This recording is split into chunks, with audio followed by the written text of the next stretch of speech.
question. How many of you are doing a new startup right now? All right.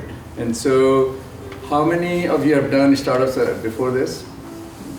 Great. So one of the things I've at least observed, I've been an entrepreneur myself, like BJ, a number of us who are involved with TIE, is the question is, once you have, let's say, started a company and then you've sold it off, how do you get the passion again to reinvent yourself and again create another successful startup? So this is what our speaker, our amazing speaker, Molham, has done. He's not only one, I think I've forgotten the number, so I'll let him speak through when he tells his story. So currently, Molham is founder and CEO of a company called RelationalAI, using AI and machine learning technologies. As you know, there is a huge amount of investment which has been going in that sector for the last, I would say, 5-6 years. And so prior to that, he was founder of a company called LogicBlox and Predictix, which was bought by Infor, I don't know, many of you know, it's almost multi-billion-dollar privately held software company, mostly enterprise software area. And then earlier he was, before that he was founder of Optimi, which was bought by Ericsson, and before that he was founder of Brickstream, and which is part of, I think, FLIR. And then earlier he also worked with few other companies, Retech, which is part of Oracle now. And Molham holds a double master's degree in computer engineering as well as computer science from Georgia Tech, as well as BS in engineering from there. So without taking too much of thrill of his story, as you can see that it's gonna be very exciting. I would like to invite him to share his amazing journey with us tonight. So let's give him a big round of applause. And please hold your questions after he's done with his presentation, and then we'll have a Q&A session. So please get prepared with that too. Thank you again. Thank you, Naveen. Thank you, everyone. I appreciate you spending some time here tonight. This is the first talk I ever give on something personal like this, something like my story. At some level, it feels immodest, but really the spirit here is to sort of give back and help people benefit from the experience that I've had over the years. And if this can be helpful to you in some way, I will be very happy. All right, so when you start thinking about my story, and again you start thinking about whether this is an egocentric thing or not, you just very quickly come to realizing that you're very grateful for a variety of things, right? So one thing I'm very grateful for, of course, is my family and my friends. These are people who for many years had to take on faith that I love them because I was not there. And never around, and even when I was around, I wasn't really there, if you know what I mean, right? So it's very important to express my gratitude towards my family and my friends. I have a wife and daughter. My daughter is 11. I'd love to see her more than I do sometimes, but the job takes away from time with family, from time with my parents, with my siblings, and of course all my friends from over the years. The other thing I'm immensely grateful for are my colleagues.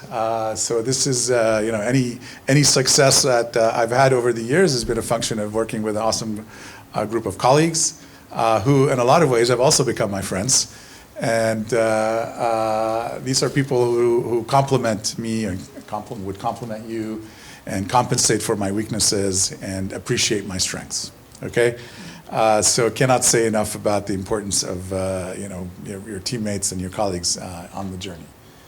The other thing I'm grateful for are my backers and my partners. There have been a few people along the journey. I don't know who will one day watch the video or not, but Cam and Eric and Jonah and Gary that have really taken a chance on me and were real partners, right? Not partners in an opportunistic sense. They were partners through the thick and thin. And things get tough, and they get tough quite frequently, in fact. And to be able to rely on your backers and your partners through that is amazing, because I've had backers who weren't as partnerial in the process, and the tough times sort of help you separate one group from the other.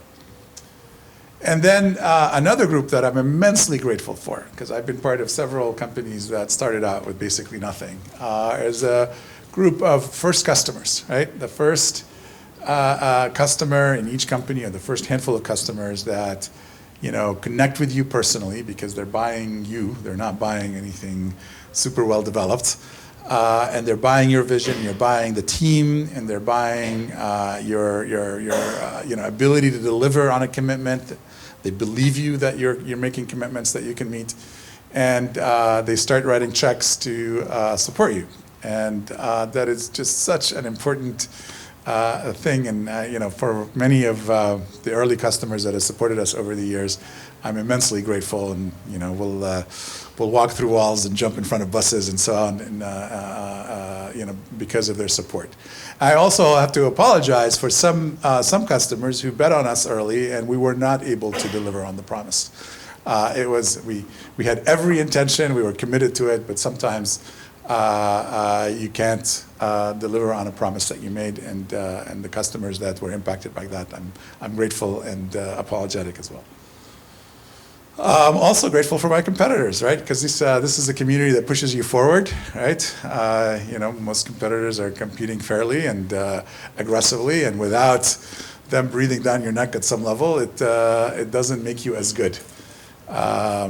So I think as I thought about what mattered here, I think the competitors that sort of, in a sense, jump in and try to create the same market that you're creating, right? And make the same argument that you're making about a particular category of solution, and where the only difference between you and them is that they're pushing for their solution and you're pushing for yours.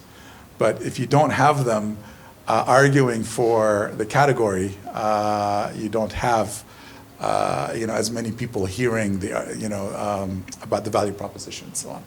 So I mean this quite seriously. And then finally, fellow travelers.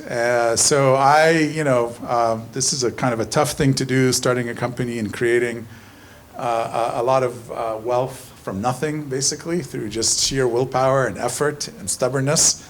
And what I've enjoyed over the years, actually, is just reading the blogs and the books and watching the videos and reading the tweets of people who have been on this journey and who have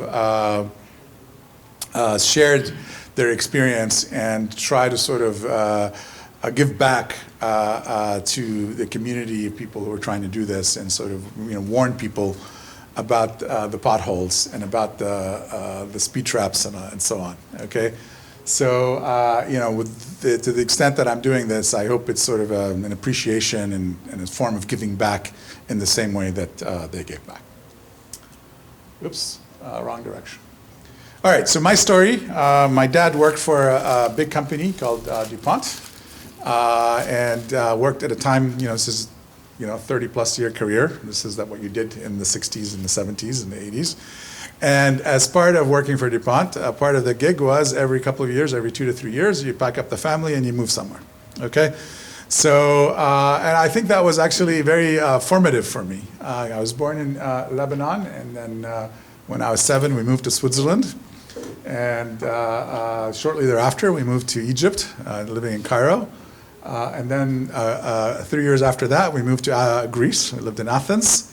And then we moved back to Switzerland in Geneva, spent another 2.5 years, and then moved to the US for the last 2.5 years of my high school in Hockessin, Delaware. So it really had a big impact on me. I sort of got to see the the commonalities, the humanity across cultures, across languages, across fashion and tastes, and to sort of see the common good and bad in various people, and sort of understanding that the core is actually very similar, even though the surface might not be. And again, very formative experience for me. It's also formative in the sense that every 2 or 3 years, starting over with no friends. I'm the new kid, I have the funny name, I'm wearing the funny clothes, I have a funny accent, and I don't even speak the language of the country. Good luck. So, you know, you learn to adapt, and you learn to sort of, you know, observe and you know, sort of make it work for you in the end. And you end up learning the language, you end up forming great friendships, you end up learning something new, and you come out of it very, very strong. In fact, this was so important, so formative for me. I spent, you know, when my daughter was born, I was committed to trying to replicate some of this experience for her. Now, so far, she was born in Atlanta, and when she was 7, we moved to New York for a couple of years, and she just turned 11, so we've been here a little over a year and a half. And so it's not quite a culture shift, you know, but you know, it's different enough, and it's jarring enough that I think it's good for her to go through that. I'd love to give her the international experience at some point as well. I think it'll be good for her as well.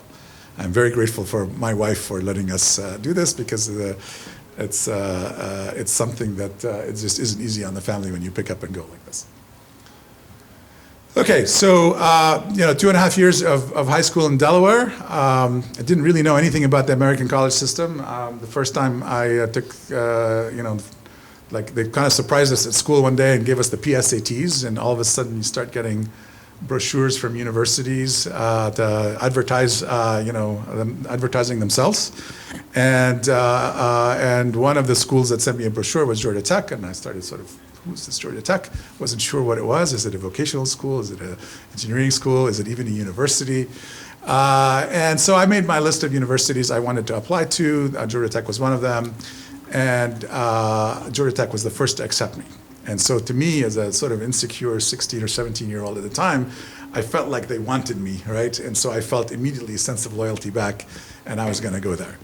It also helped that they basically had a one-page application where you put in your name and the SAT score, and not much else. There was no essay or anything like that, so that worked for me. So at Georgia Tech, I didn't really, you know, distinguish myself as a student in terms of, you know, like an incredible GPA or anything. I graduated with high honors, but it wasn't a, you know, 4.0, let's say. But what I did do is I sort of went through it quickly. So I got my undergraduate in computer engineering in about 2 years and 9 months. And not sure that was a good idea, because I was just sort of working the game. Like, what's the least amount of effort I can make for the most amount of grade to get through it? Now, there were a handful of classes that I really got into. And before going to school, I'd gotten into computers. I learned how to program on a PDP-11 in high school, and I was very, very into computers. So anything involving programming, computer science, I was all in. But EMAG and physics and chemistry and statics and dynamics, just, you know, I wasn't a very serious student that way.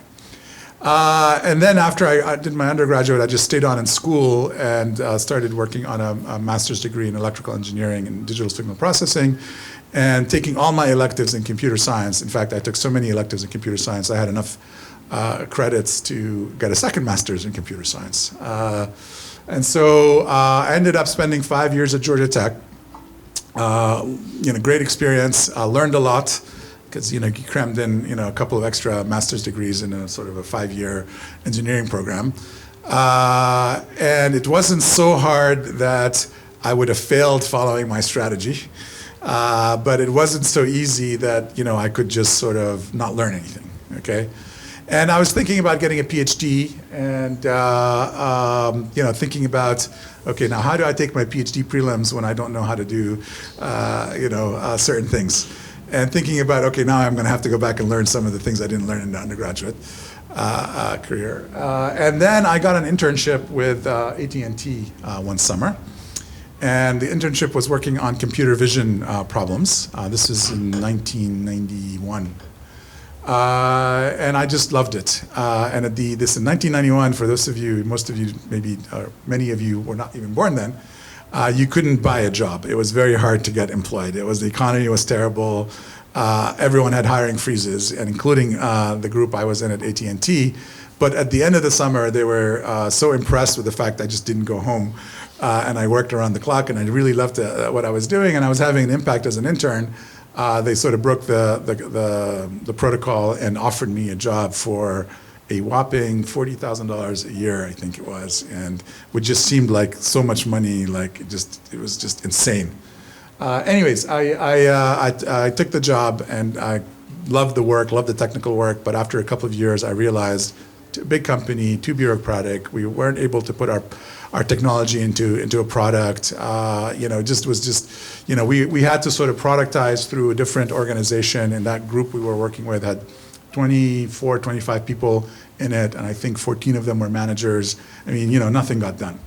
So I started looking. I came out to California to look, and I couldn't find any interesting work for me. It was device driver and other sort of low-level programming work, and for me, that's not what I enjoy doing. But back in Atlanta, this was all in Atlanta, I found a job with a company called HNC Software.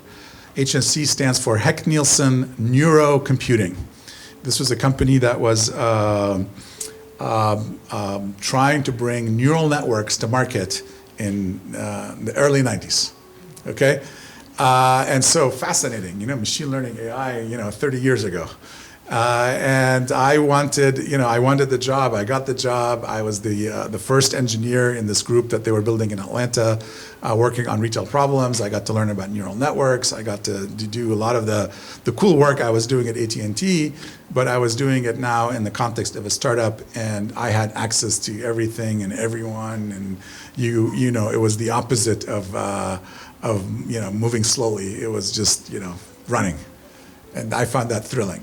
I also, for whatever reason, maybe growing up reading Byte magazine and reading about the tech scene here in Silicon Valley, I had the presence of mind, which is this is a strategy that would have been a bad idea, I think 99% of the time. After the first year and the raise time came along, I said, don't give me a raise, don't give me money, just give me more equity, give me more stock.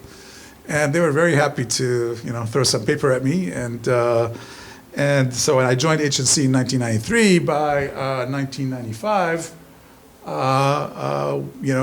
we went public. And in fact, the 2 years before going public, it wasn't clear to most people at HNC what that is. And so people would come and leave, and when they left, I would step into the vacuum, right? They would throw more at me, and I would take it. And they were very happy to have me do the work. We went public in 1995. This Time magazine came out in early 96, had Mark Andreessen on the cover here. But you can see the 10 hottest IPOs of that year had Netscape as number 3 and had HNC as number 10, okay? This was a pre-internet bubble. This was a real company. We had real products. We solved real problems. We made real money. And it was just had many, many interesting things going for it. When the company started, it was about selling neural networks. And you go to a bank and you say, I've got some neural networks. You want to buy some neural networks? And the bank is like, I don't know what neural networks are. A particularly enlightened bank might buy a 50,000 license copy of what we called the database mining workstation at the time. But it wasn't until HNC changed the strategy just to say, okay, let's not worry about neural networks. Let's worry about solving an actual problem. And credit card fraud was becoming a big problem at the time. This is a time when credit cards were basically being given to anybody. You want a credit card, here's a credit card, given to students and so on. And so instead of selling neural networks, we started selling credit card fraud detection solutions. And now the conversation changes, right? You walk into a bank and you tell the bank, you have a $200 million a year fraud problem. Use my software and that will be a $50 million a year fraud problem, okay? Any banker understands this. Anybody understands this, okay? And very quickly, through some clever arrangements and some moving quickly and creating a consortium around consolidating fraud data, we became a monopoly in credit card fraud detection. We had 23 of the top 25 credit card issuing banks in the US as customers. The only other 2 in the top 25, I think, were Amex and Chase, and they just built their own. And we had something like 87 of the top 100 in the world at one point. Okay? So flush with that success, part of HNC's strategy was to grow organically, but also to grow via acquisition. In this 95, 96 timeline, let's say 95, 96, somewhere in there, we ran into a small company called Retech. Retech had about $10 million of revenue at the time, less than 20 people, but growing quickly. and Retech had the world's only retail ERP solution built on Oracle and Unix going into Y2K. Okay? So again, some of you are too young to remember this. Some of you might not even know what I mean by Y2K. But Y2K was this event that was going to be cataclysmic, which is, all software was going to stop working because software had been built at that point with only 2-digit years, and if you didn't rewrite it, it would break at year 2000. And so a lot of people, instead of rewriting their software, were moving off expensive mainframes and mini computers and so on and going to client server. And at the time, Oracle was sort of winning the database wars, and Retech was sort of riding that wave. Okay? So anyways, we bought Retech, and Retech, there was a bidding war between us and PeopleSoft at the time, and Retech picked us because they believed in predictive analytics and machine learning, what became called machine learning and so on. They wanted to infuse that into the retail solution because you can create a lot of value for our customers with those analytics, and they wanted to have that competitive advantage. Okay, going in the other direction would have forced them to rewrite everything into people tools, and they just didn't want to lose market momentum doing it. So it was very successful. Retech grew to about 500 people and over $100 million in revenue. Around there, maybe $70 million in revenue, and became, in some ways, worth more than HNC because of its growth trajectory. And so in November of 1999, Retech was spun out in its own IPO. See, it says here, Retech posted net income of $3.9 million last year on revenue of $55 million. So my number was a little bit off, but it tells you how low the bar was back in 1999 to going public. There's no way a company like this could go public today. Okay, so here I am, this guy in Atlanta, far from anything resembling Silicon Valley.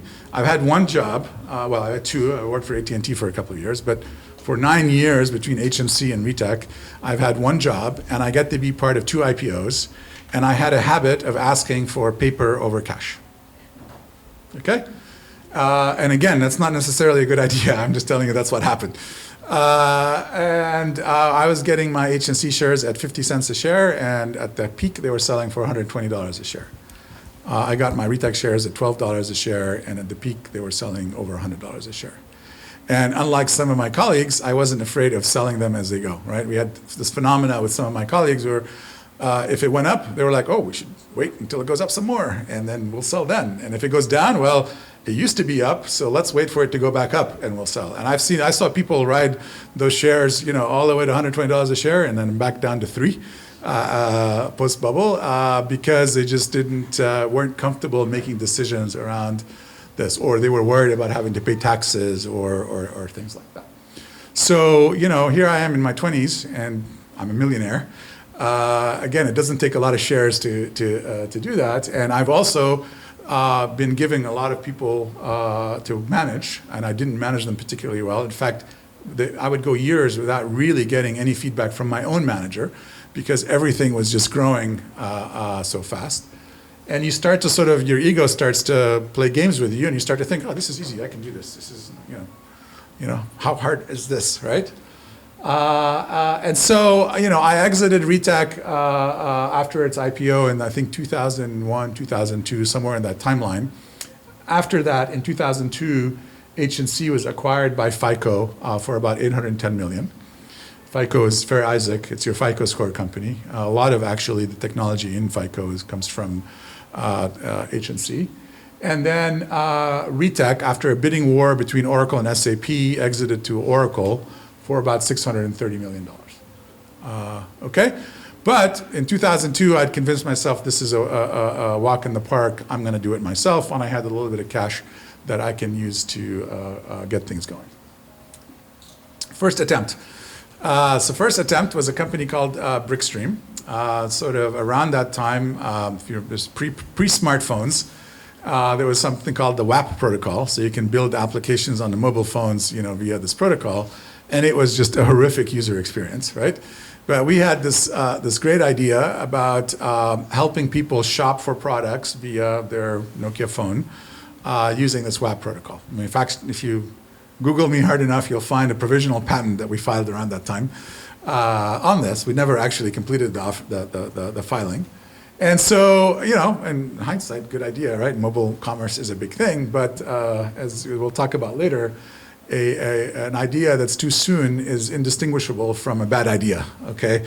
And so we got into it that way, and then that wasn't the right time, and then I went back to sort of my group at AT&T had been spun out as part of NCR, and they had this computer vision technology, and we bought this technology that was awesome but expensive, where you can put cameras in a retail environment, and you'll sort of can monitor people and understand where they're spending their time and so on. So click stream analysis online became brick stream analysis for brick and mortar, and we started this company and got some funding around 2002. Okay?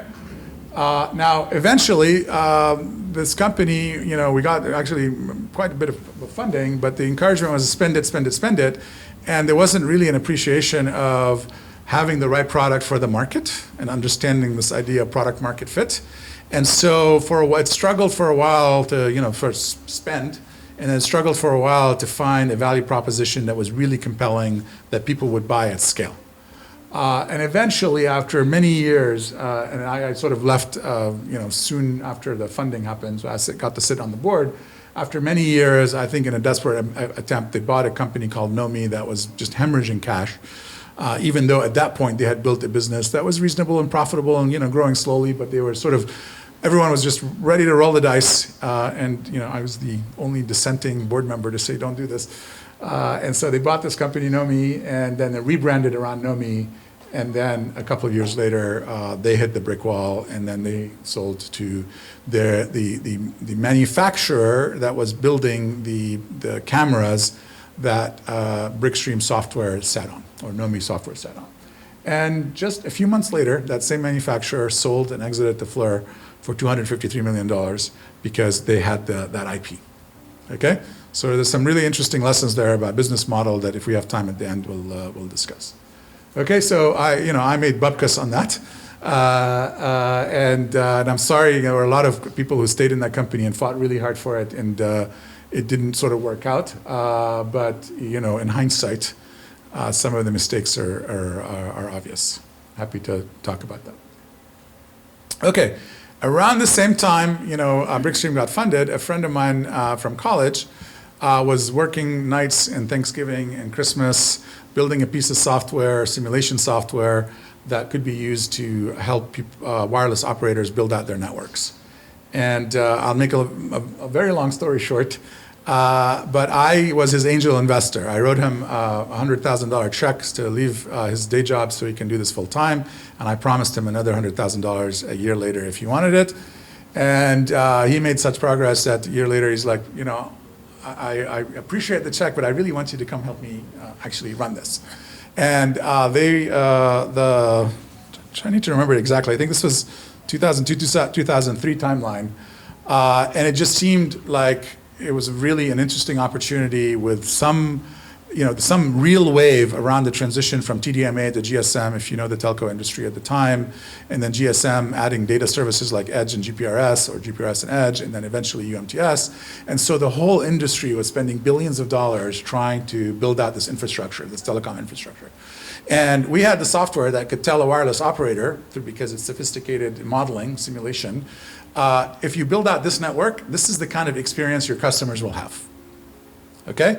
Now, the wireless operators were being told by Ericsson, Nokia, and the infrastructure providers, buy more equipment. You will need all this equipment to get good networks. And we were sort of their defense against that, because we could tell them at what point the network got good enough. Okay? At the same time, they were managing a spectrum transition from the spectrum for the TDMA networks had to be moved over to the GSM networks.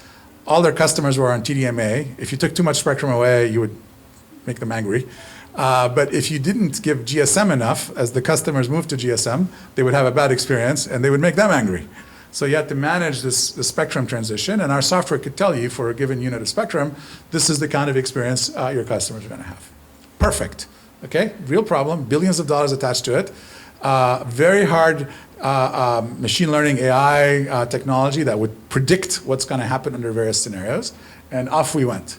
First year we made $750,000 of revenue. Wasn't a full year. The next year it was like $5 million. And then we did a couple of two or three quick acquisitions. At the time there was a telco bubble exploding, and there was a group at Agilent that Agilent just wanted to get rid of that was making another $5 million. We just picked them up for nothing. So now at the end of year 2, we were a $10 million company. Most of that recurring, because the business model here was a recurring revenue business. And then we did one more acquisition, basically, where we paid for it outright. And then we made a mistake. We bought another company in Europe that we bought with equity in a way that confused control. Okay? Anyways, 10 million became 20 million, and we were rocking. But the investment period in the wireless industry was also starting to plateau. Okay? And all sorts of interesting things happen when you try to bring 3 companies together while the core company is growing like this. And I learned a lot about sort of the right ways and the wrong ways to do M&A. Okay, we'll talk about that at the end if we have time as well. But in the end, there was a happy ending, and I sort of, I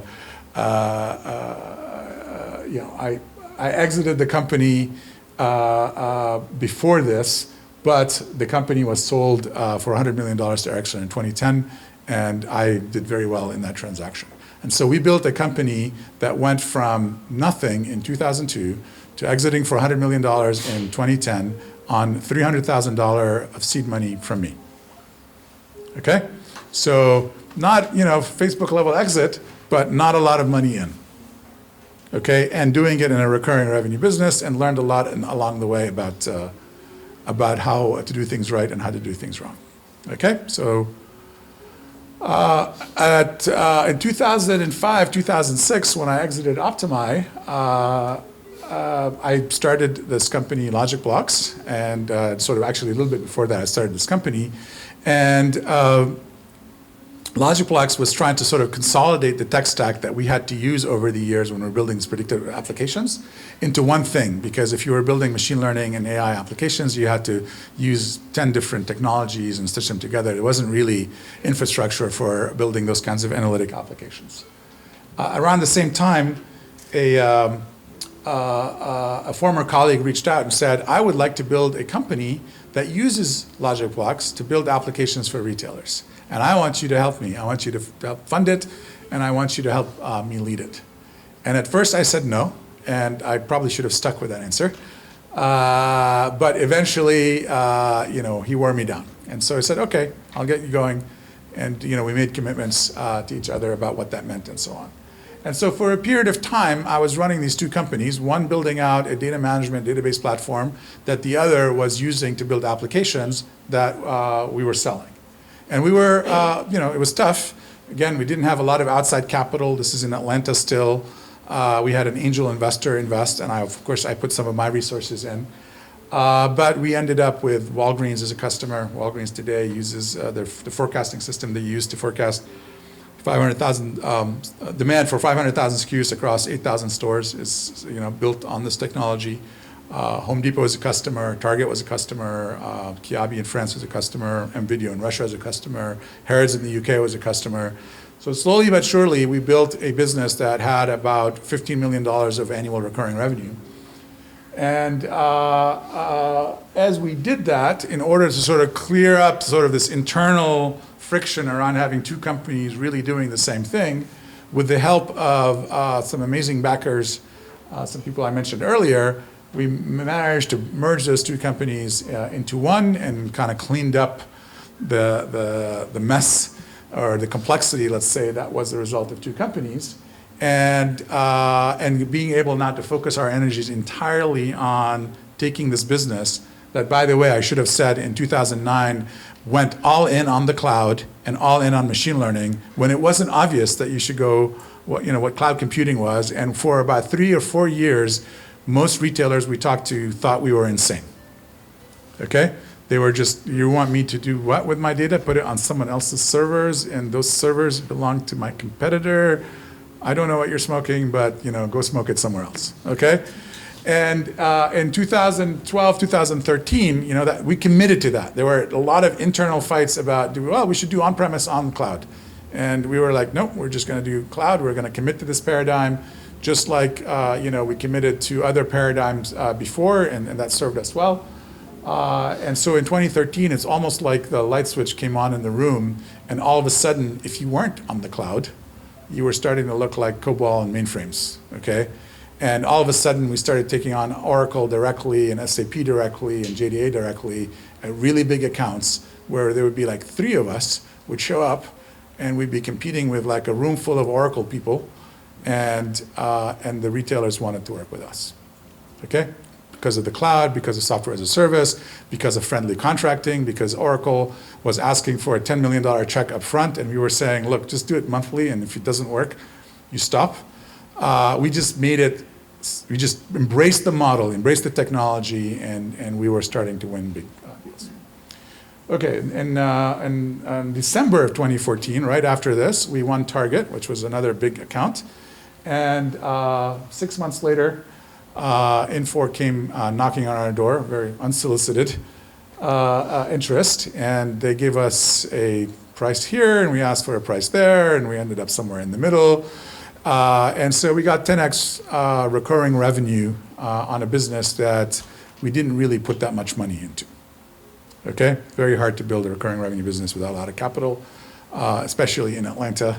But it worked out here, and we had really sort of gone through a lot to kind of get there, and this one was especially good because we didn't have a lot of rounds of money, and so for me personally and for a lot of people on the team, this was a very lucrative transaction. Now, I'm like really tired at this point. I don't want to do this anymore. I want a job. I'm like, Infor is a $3 billion revenue company, 15,000 people. I've never, since AT&T, I haven't really worked at an executive level in a company that big. I really wanted to go there and give them their money's worth and really build it out. And we talked about that before they wrote the check, and I explained to them everything that's involved. And the team, and we were just really, give us a little bit of entrepreneurial wiggle room and let us operate independently, and let's see what we can do. And if in 4 years we don't do anything good, then at least you've kept us in our chairs for 4 years. Now, unfortunately, big organizations just cannot not get in their own way. And when you try to do something creative inside a machine that is just designed against everything creative, it just ended up not working that way. And a year later, after trying and trying and trying, ended up leaving. And that was very disappointing because there was a lot of technology that we'd sold to Infor that we thought was, had game-changing potential in a global way.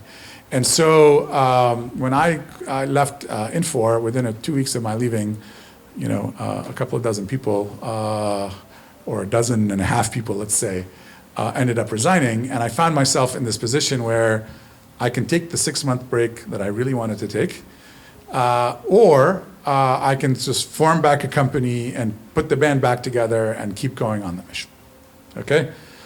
Fortunately, unfortunately, I just love the team too much, love the problem space too much, love the opportunity too much, and so we ended up starting RelationalAI with help from someone here in Silicon Valley who I'd met just randomly, serendipitously, Gary, who's been in this business for a long time as an investor and also as an operator. And we started RelationalAI to really complete this unfinished business. I don't think I could quit and live with myself 5 years from now, not taking these ideas, this almost 30 years of experience, and reflecting them back into a product that I know can have huge impact. And with 1 or 2 exceptions, everyone that used to be on the old team is now on the new team from an engineering perspective. We also added a bunch of people that are new. And we're building the world's first AI native database that uses knowledge and data that's already captured in the database to learn, predict, and reason. Okay, it's just a reflection on 30 years of being in the enterprise where all the data is stored in databases. Okay, it's always stored in databases. But databases don't understand machine learning. The machine learning systems need that data, but they don't understand databases. And so you find yourself having to do very unnatural acts to basically pound the data out of the relational database and making it much larger, much fatter. You basically take all this knowledge you have about the domain that's represented in your database and you throw it away, and then you ask TensorFlow to try to find some of it back. It's very computationally expensive. It's very difficult. It leads to lower quality models. It leads to huge cloud bills. It leads to a lot of data science and so on. And so, anyways, that's what we're doing now. Happy to tell you more if you're later. Okay? So let's see how we're doing on time. I think I'm over, but so I have maybe starter questions for you.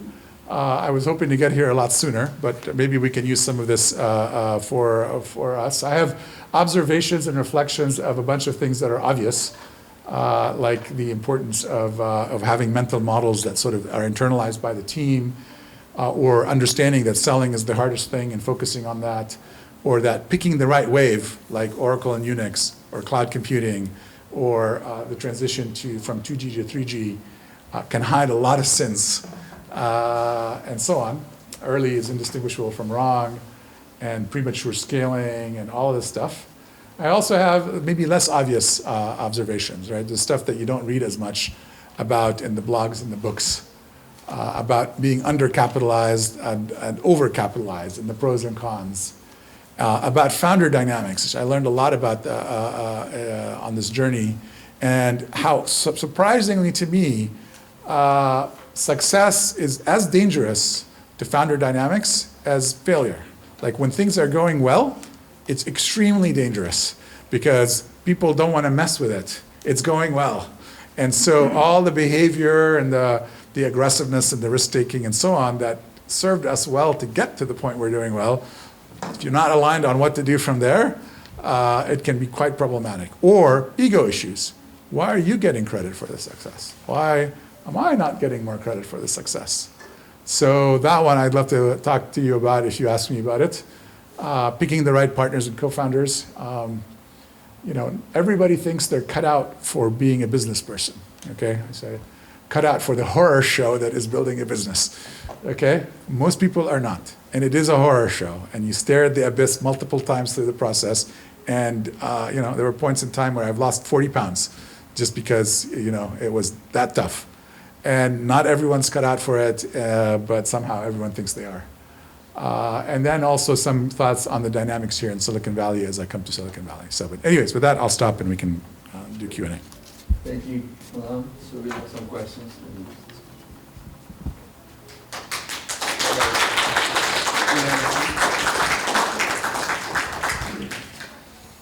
Let me just start with first question, and then you guys should get ready with your questions. I'm sure there'll be tons of it, but as you heard, like Molham brings a colorful and very adventurous background with so many things, as you mentioned. So first question, Molham, I have is, if you reflect back on your entrepreneurial career right now, almost the last couple of decades, do you think like as a child when you're growing up, when you're going from country to country, which is a great experience, I believe, and so did you ever think like you wanted to one day become an entrepreneur? Ever have? No, I back and reflect? I don't even like the word. I don't like the word entrepreneur. I don't like the term serial entrepreneur. I wasn't intending to be any of these things. Really, the motivation, I was sort of into technology from an early age. My idea of a good time was, a good computer book and access to computing infrastructure.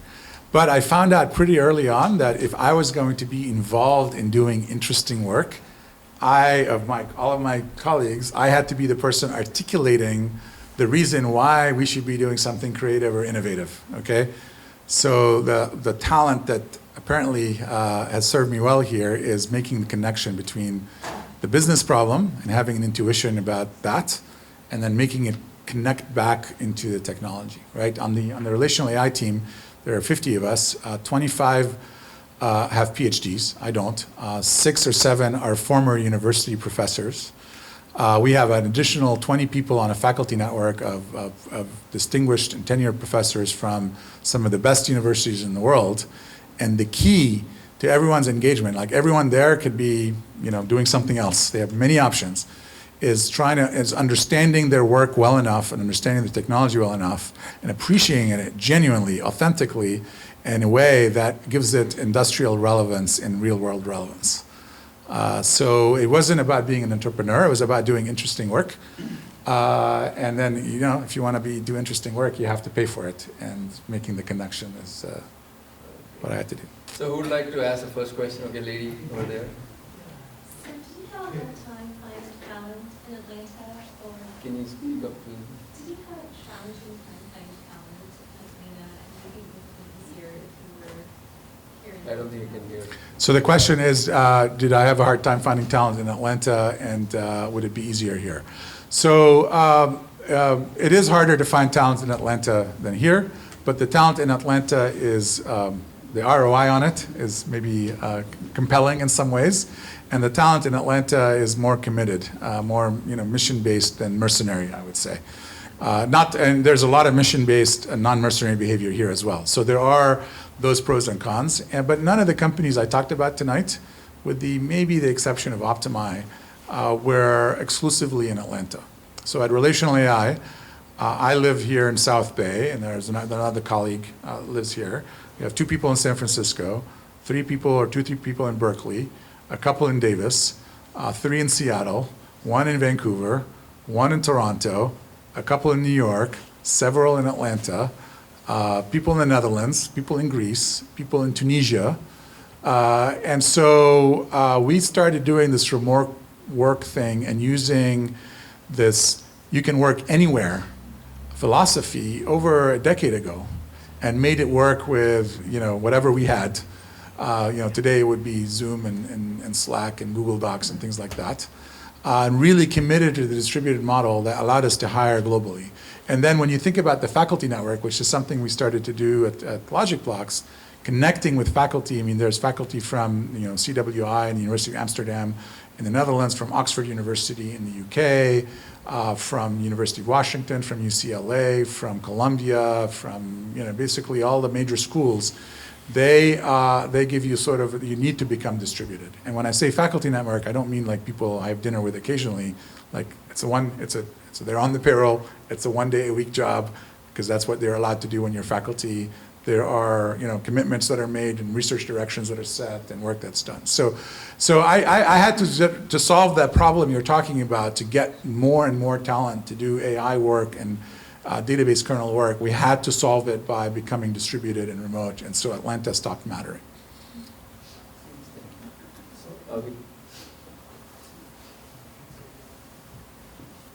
So as a follow-up to that, I want to ask you how your experience has been working with the administration of these academia. So, has that been a challenge?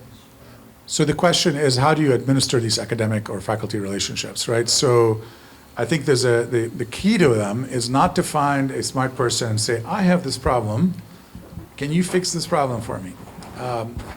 Many people that go into academia, they go to academia because they like to have the freedom to work on whatever problems they want, okay? So that recipe, I don't know that I've tried it more than once or twice. It just doesn't work, because they have their interest, they're interested in their interest, and they will work on what's interesting. The trick is to understand their work, to understand what's being published, to read from Sigmod and VLDB and PODS and OOPSLA and POPL and all these conferences that, these acronyms that don't mean much to many people. Read the papers, understand the language that is being spoken, and all you have to do is say, this work that you're doing is great, keep doing it, I just want access to it, and I want to show how it's really important in industry. Many will just work for you just for the relevance. Okay, the best ones will work for you for the relevance. When people are working with you because if it's something more transactional, my experience, you don't get good quality work. So, but the onus is on you is to find the work that you're interested in and just supporting it a little bit. Molham, you talk about fundraising in Silicon Valley, and so what has been your experience, and is it any easier in other geos compared to the Valley? Well, in some ways it's been, the question is still open. Let me tell you what I mean. So I moved here on the premise that, you hear in the news, $50 million for a Series Seed valuation or whatever, it just seems insane, after running sort of a normal business with normal, metrics and so on. So I'm like, okay, well, I have this great partner here, and I'd like to sort of see if it's going to be different. And it is, in some ways, extremely different and really good, okay? Like, this event is not going to happen in any other place. People that, that are the parents to my daughter's friends, work for Google or Facebook, or are VCs themselves, or are in technology doing startups or something like that. So this community as a whole is set up to support what we're doing, okay? Now, here's where I'm having a little bit of a hard time sort of calibrating. So, in the 90s, in the early 2000s, selling in the enterprise context was based on a business model where you just got a big check and you could go on, right?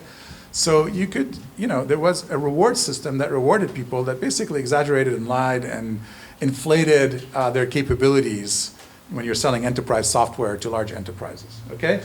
That model became discredited over the last 7 or 8 years because now you're on a subscription thing, and if I lied to you and convinced you to buy my software for, $100,000 a month, 2 months in, you're gonna know I lied to you, and you stop.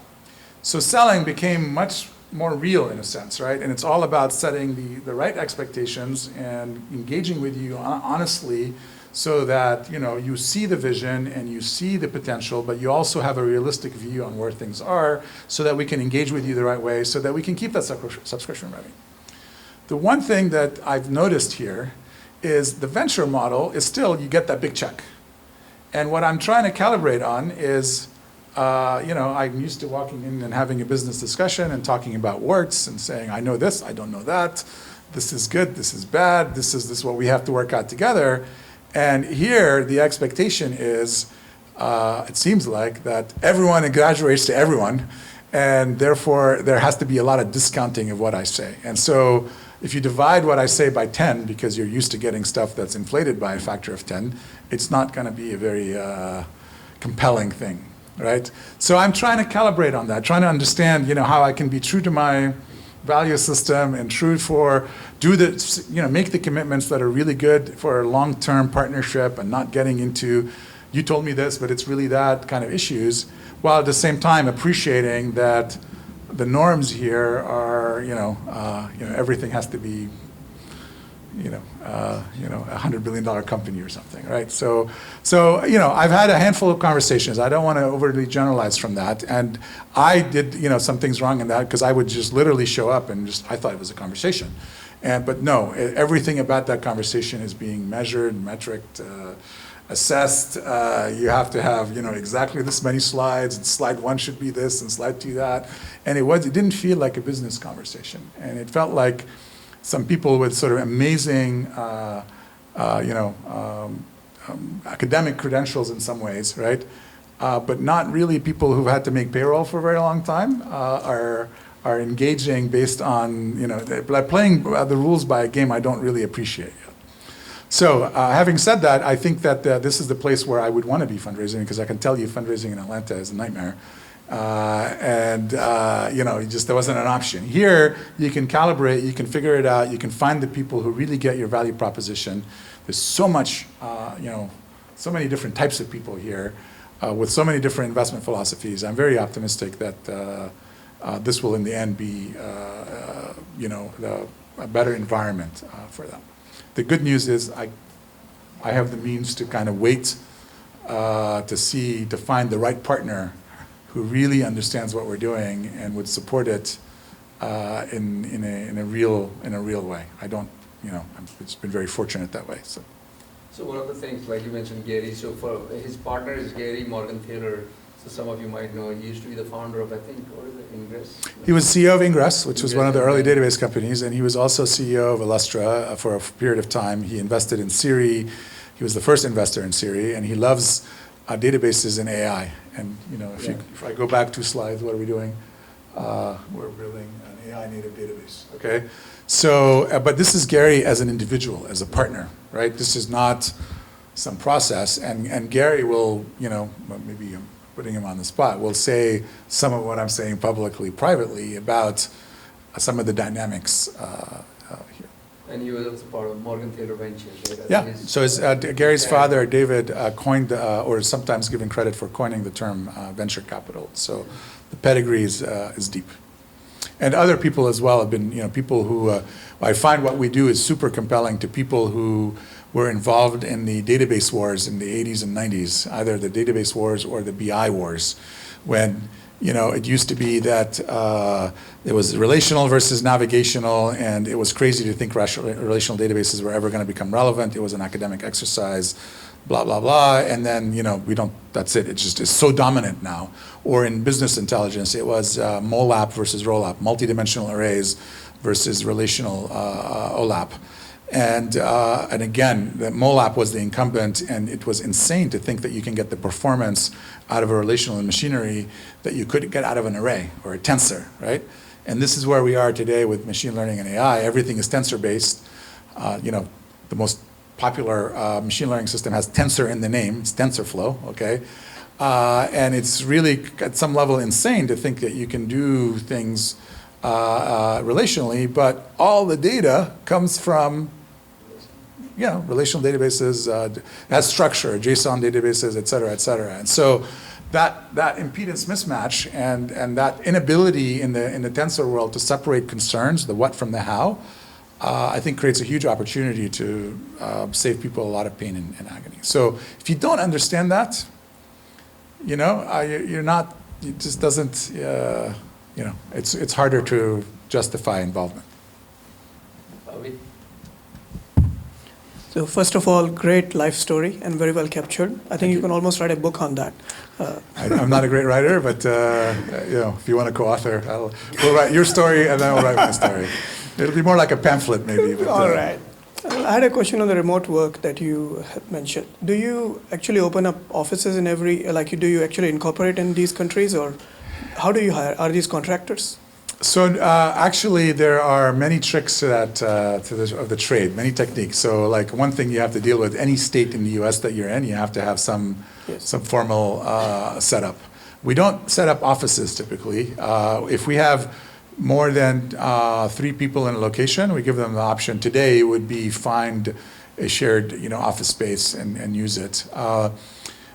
In many cases, people will try it, and then they'll find that they'll stay at home a lot because the whole company is remote, and there's everyone is on Zoom, and we even have like office space on Zoom where there are rooms where you just go on your iPad. You're there, you see them, they see you.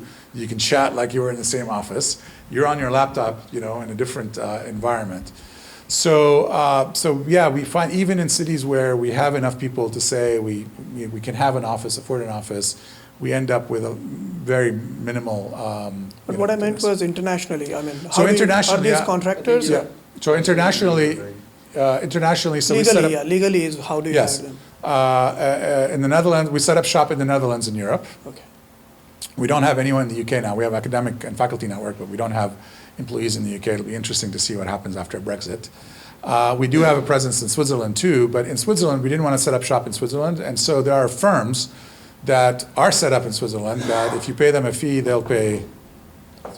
So, and in a few cases, like, so in Tunisia, we have a firm that we work through, and I think in a few cases in the past, we've hired people as contractors.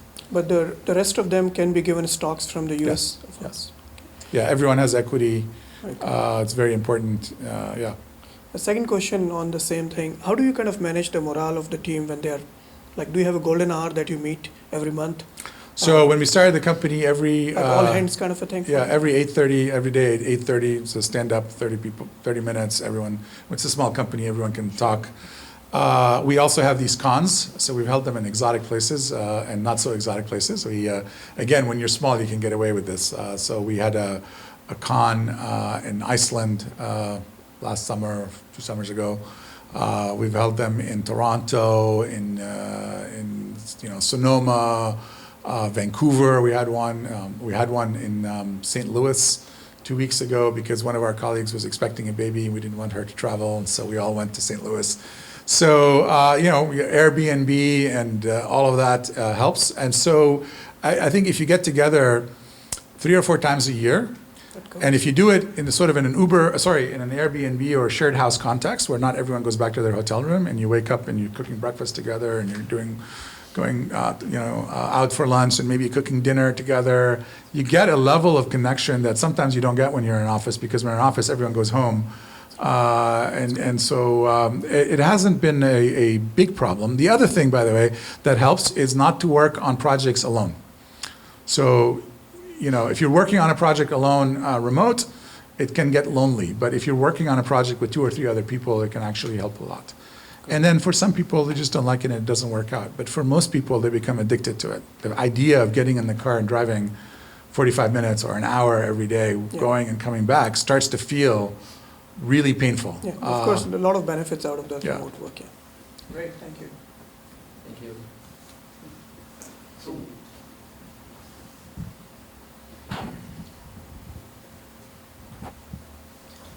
What challenges did you see with selling to enterprise? Do you have any learnings that you can share? I think the software industry did not do itself any favors in the 80s and 90s by basically lying through its teeth. And so what I find in the enterprise context now is basically no one believes anybody. It's a lot of skepticism, a lot of folded arms, a lot of, I've been burnt by you before, and so on. So, I think there's you can make lemonade out of those lemons by offering a business model that shows that you're willing to take the risk with the buyer. Okay, so, again, at LogicBlox and Predictix, month-to-month contracts, okay? Compare that to an established, software provider that their whole business model is predicated on perpetual license revenue and getting big checks and locking people into doing it, because if they actually start feeling the pain, then they will stop. And so subscription models and easy contracting, it didn't make it easy, it just made it easier and gave us an advantage relative to the people that for a while wanted to do it that way. I don't believe there's as much of that going on now, but it's still, you just see any context, people have been burnt, they've been oversold, and so the going in, position is you're lying through your teeth. And you have to do the things to show, that you really do what you say, and you say what you do, and that there's real value that you can help with, right?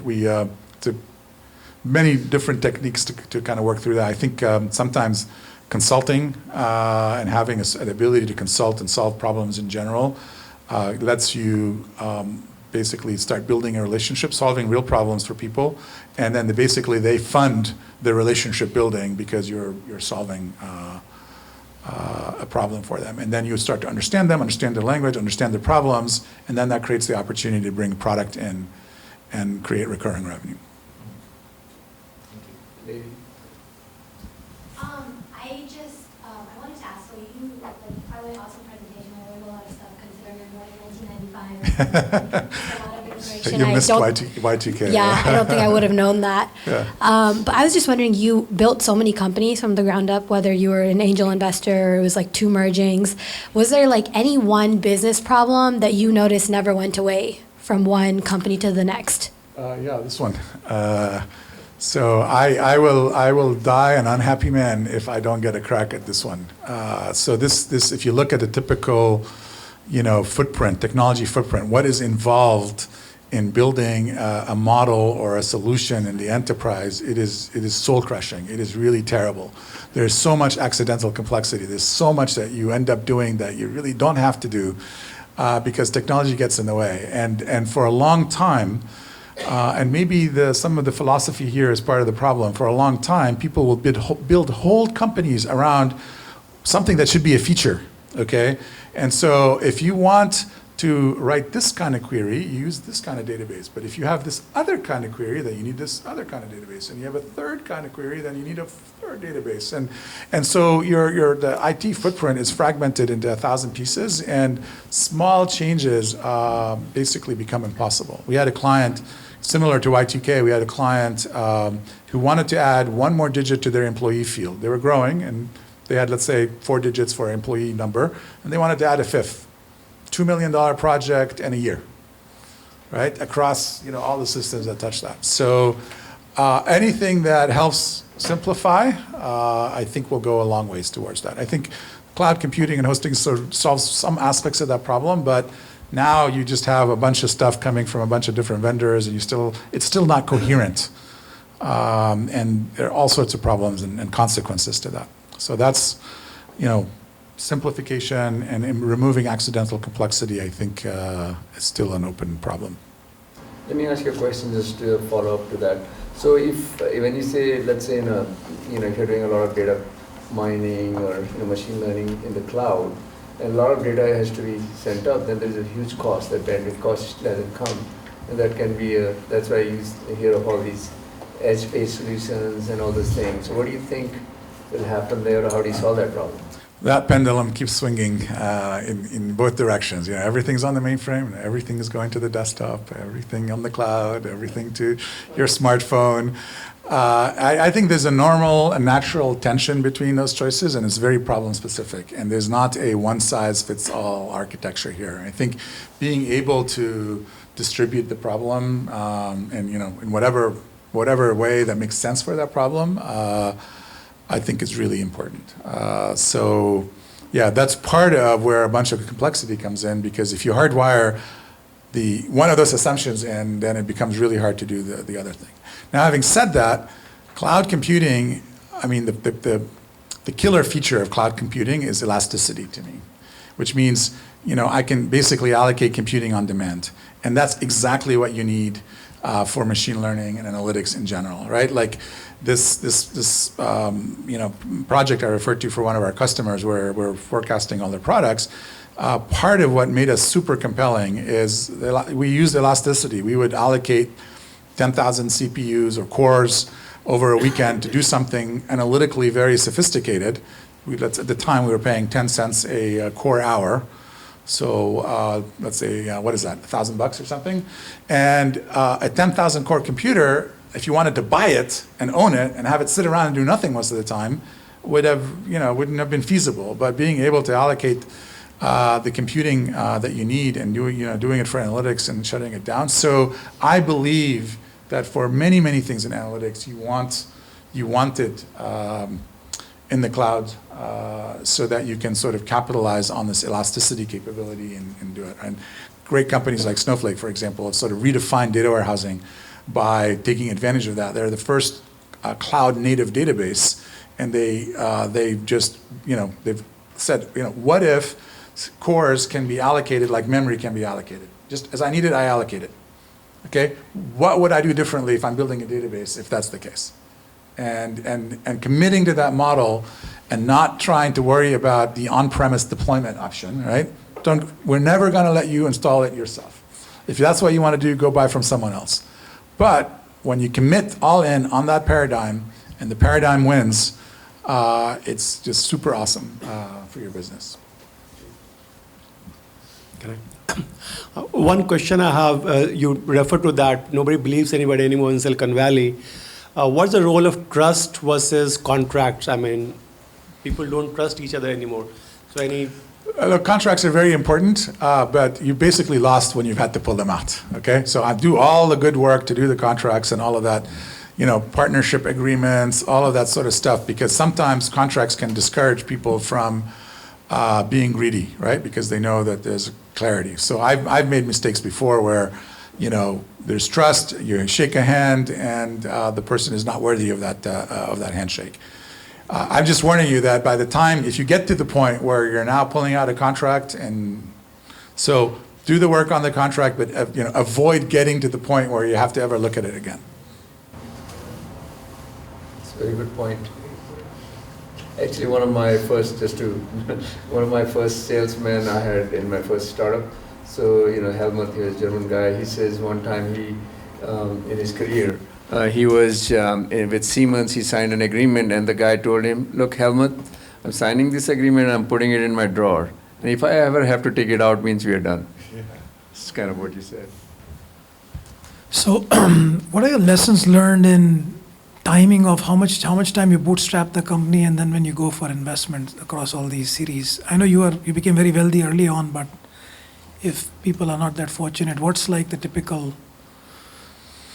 What Lessons learned around. I've seen, like, for the right kind of idea and the right kind of team and people and the right kind of experience, I think this is the best climate I've ever seen. So I've seen people get $8 and $9 million basically for two people, an idea, and some open source code on valuations that are $30 million plus valuations, right? So depending on what you have, I think you can get good access to capital. I find that in our context here, completely contrary to my intuition, right? Who would you rather go into business with? Who would you rather invest in? Someone who is writing checks with you, or someone who's like, no, you write the checks and you take the rest. So my business intuition is no. You want to work with people with skin in the game. Doesn't seem to be the mindset here, because it's all about sort of maximizing ownership and all of that for reasons that make sense. So I think I wouldn't. I think you can put yourself in a position where you can go too long trying to bootstrap, right? And you start to become less appealing. But also, I think if you can do a little bit of it and, get yourself to a point where you can get some of this sort of these richer seed rounds, the capital is there and it seems to be relatively cheap. Is there like a timing cycle, or this much is too long and you're outdated now? I'm the wrong guy to ask. Yeah, I'm the wrong guy to ask. I'm here trying to figure out the formula myself. What's your opinion on the importance of working, I guess, or having experience in an early stage or high growth startup first before founding your own company? So I'm glad you asked me that question. I was going to put it somewhere on my bullets. So, the stories we all hear are stories, first time founder and it's Facebook or Google or whatever, right? I think that that's like winning the lottery. If you can do it, more power to you. But it was great for me to effectively learn on someone else's nickel. It still involved a lot of luck, because I could have joined, 3 startups that all failed, and I could have learned the wrong lessons from them. But HNC and Retech had made some really good decisions, and because they were growing so fast, it created so much opportunity for me, not just to be the engineer. I wasn't just building the product. I had to go out with the salesperson and be the pre-sales person, the SE on it. And then when we won the deal, I'd had to be the guy implementing it. And then when we implemented, I had to be the guy taking the support call. So I got to see the whole life cycle of it. So when I build software now, I build it knowing, what it would be, what it would take, what it needs to do to be saleable and implementable and so on, right? A lot of this complexity that exists today is because if you don't see the whole implementation cycle or the support cycle, you make decisions that you don't suffer from. I will use 3 to 4 different programming languages and 2 or 3 databases and move data from here to here. I don't have to live with the mess. I don't have to operate the mess afterwards. Especially on an on-premise model. Like on the cloud, maybe you do have to sort of suffer a little bit. But actually having to live with that, with the consequences of your engineering decisions through a sales process, an implementation process, a support process was extremely healthy for me. And I just don't think I would have known. I actually don't think, I'm still learning, right? So yeah, learn on someone else's nickel. I would strongly and highly recommend that. Just try to pick companies that really you can learn in. Right? Sometimes, if you're joining a company, not in all cases, but I could imagine you're joining a company with people who were started by people who don't know what they're doing, then they're learning at your expense at some level because you're committing your time and the opportunity cost to you. So, I would pick companies where they're not so mature that you just get plugged into one thing and that's all you do, but not so early that no one knows what they're doing. Try to find something that is growing and it gives you opportunity to grow with it.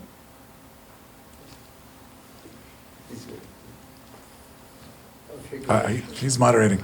Yes. Ask your question and we'll move the mic. Okay, hi there.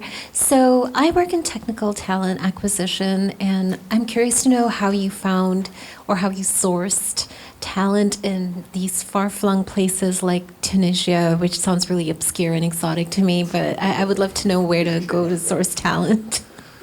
Yeah, well, a lot of it was through doing the hard work to understand the research that's out there, the technology, and reaching out to people who are laboring in obscurity that are underappreciated, because in academia, everyone is, kind of, it's kind of a competitive thing, and everyone, there's a famous quote about, some of the most vicious fights are, over the least amount of stake, So anyways, there's a sort of dynamic in academia where people just focus on their own work, and actually, authentically, reading someone's work, finding something that is really interesting to you genuinely, and then reaching out and connecting on that goes a long ways. Now, Tunisia, my wife is Tunisian. I have Tunisian friends. There's a huge, I don't really want to advertise this, but there's a huge, labor arbitrage opportunity there. Tunisia has historically been French-speaking. It's becoming more and more English-speaking. And because it's French-speaking, the only sort of, the only market for Tunisian talent has been sort of French-speaking countries. It's becoming now Germany and other parts of Europe and the UK and the US and so on. But even there, even in the context of Tunisia, we don't look at it, it's just cheaper there. We actually, in many cases, pay US rates there. I'm just looking for absolute talent. Okay, and you're willing to treat someone overseas that's being treated like a second-class citizen, and you're willing to treat them with respect and have them work on interesting problems, not just the crappy problems, and they fly in the same airplane that everyone else flies on, and they stay in the same hotel that everyone else stays. That goes a long ways towards getting the best that a country like that can produce, and it produces very talented people. Please. Through your journey and through creating these companies, were there any major pivot points that you had, or any major kind of missions that you changed? Yeah, one that comes to mind is Brickstream. Before it was called Brickstream, it was called Withphone, and it was WAP apps. It seemed like an obviously good idea, but that you couldn't create an experience that anyone wanted to, and just to pivoting towards computer vision through stereo cameras in the ceiling, that was a pretty big pivot. I actually, in hindsight, I wouldn't have done it that way. I would have shut down that old company and started from scratch to do the other thing, because we ended up carrying baggage and liability from the old company. Oops, I didn't mean to do that, but it happened. I think of it differently. I think it's, do you know what simulated annealing is? Do you know what annealing is? Sort of, it's a concept from metallurgy where, as metal cools, the behavior of atoms in the metal sort of, they go from bouncing around a lot to bouncing around a little bit, or material cools, and then, you form crystals, in the end, for example, when things are all settled in. And so there's kind of a corresponding notion in optimization, or where, when you're starting to search for ways to get to an objective, at first you have a high annealing temperature. You're jumping around, trying, different things, doing different events, trying to understand different, what's going to work. And as time passes, you lower the temperature, you cool it down, right? You bounce around a little bit less. The advantage of the bouncing around is that you don't get stuck in a local minima or something like that. But if you keep bouncing around forever, even when you're in a good spot, you're going to bounce out of it. So there's kind of this mathematical property, this mathematical proof that shows as you lower the annealing temperature over time, you eventually converge to like a global optima. And I think, I don't know how to define it formally in a business context, but my intuition, the way I behave, is along those lines. And sometimes, my colleagues and partners don't really understand the value of jumping around a little bit when things are early, so that you can explore enough of the search space so that when you end up committing to something, it's actually a good thing. Two more questions. Go ahead, Avi. So across the companies, have you formed sort of a mental map that this is a product market fit? I know it doesn't come on one single day, but have you formed something like this is the time that we have some sort of a market fit now, and it's time to scale and start putting in money on marketing sales? For some products, certainly. But for other companies, I've made the mistake of trying to scale ahead of product market fit. It's almost an ego issue, right? Like we doubled last year, we should double this year. And that's a terrible idea in some contexts, especially when you don't have the market pulling. Then it just becomes harder and harder and harder, and you put yourself in sort of a worse position. So, I think you know it when you have product market fit. It almost becomes, the amount of effort that goes into getting a sale. Just, you feel it. It's when we were at Retak, it was just, the market wanted Oracle Unix-based solutions. We had competitors that frankly had better software, and they were running on a mainframe, or they were running on Informix, or they were running on an AS400. And that's not what the market wanted, right? So that's kind of product market fit, kind of riding a wave together. But yeah, you should definitely not force it, right? We talked before the session, right? Spending the time with those early, handful of customers and making sure they get excited and they're referenceable and they really like what you do and are willing to get on stage with you and talk about it or, publicize it in some way. I think, it has to happen before you try to kind of scale it up. I think mother and apple pie here, I think this is fairly well understood, at least in Silicon Valley. Last question. Who wants to take the last question? Okay, let me ask. So what do you think? Oh, you have a last question. Okay. Then we have one more question. It's just more of a statement and comment. It was very inspirational to see what you started with over 3 companies. You made it sound very easy, but I'm sure there must have been a lot of lessons learned. But people coming from Atlanta, I was in Atlanta until about 3 years back, until I moved back here. I just wish our paths would have crossed here because we end up building with what we thought was good software for enterprise companies as opposed to building it for ourselves. Yeah. Which is what you achieved and did very well. So. Yeah, I wish our paths have crossed as well. Yeah. So you have to build it, obviously it has to be valuable to the customer, but you're having passion for it and having walked a mile in the shoes of the customer, then you can sort of, you have the same sense as the customer for what matters. And so I know Georgia Tech actually has an incubation. Yeah. Are you part of that? No. I grew up at HNC and ReTech, and I felt like the education I got there was just much better, much more sophisticated than what you would get in an incubator like that. Right. Okay. Okay, so let me ask, anyone has one question before I ask my last question? All right.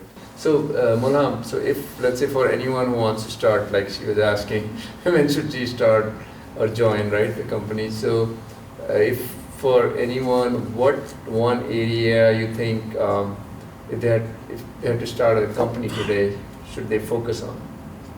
If you think, you can foresee through your crystal ball. I don't know. I mean, I do machine learning and AI. I've done it for 30 years as just out of a personal interest in teaching computers how to think and, being into computers at an early age, right? So I don't know. There are so many interesting areas. I think, obviously if you have a passion for something and somehow intersects with a problem that people have, I mean, I go all in on that. I wouldn't waste time. If you're into something, you know something well, you have a deep interest in it where, if you spend, all your time on it, it doesn't feel like work and it's useful. Like this is why, I mean, I kind of won the lottery and many of us did in terms of being born interested in computers at this time, right? Like I know people who work for a living in the sense they go to work and it actually feels like work for 8 hours a day, whereas, this is extremely hard and it can be very taxing and all of that. Most of the time it doesn't feel like work. It just, I don't know if I can answer any better than that. That's great. So let's give a big round of applause to Molham. Thank you.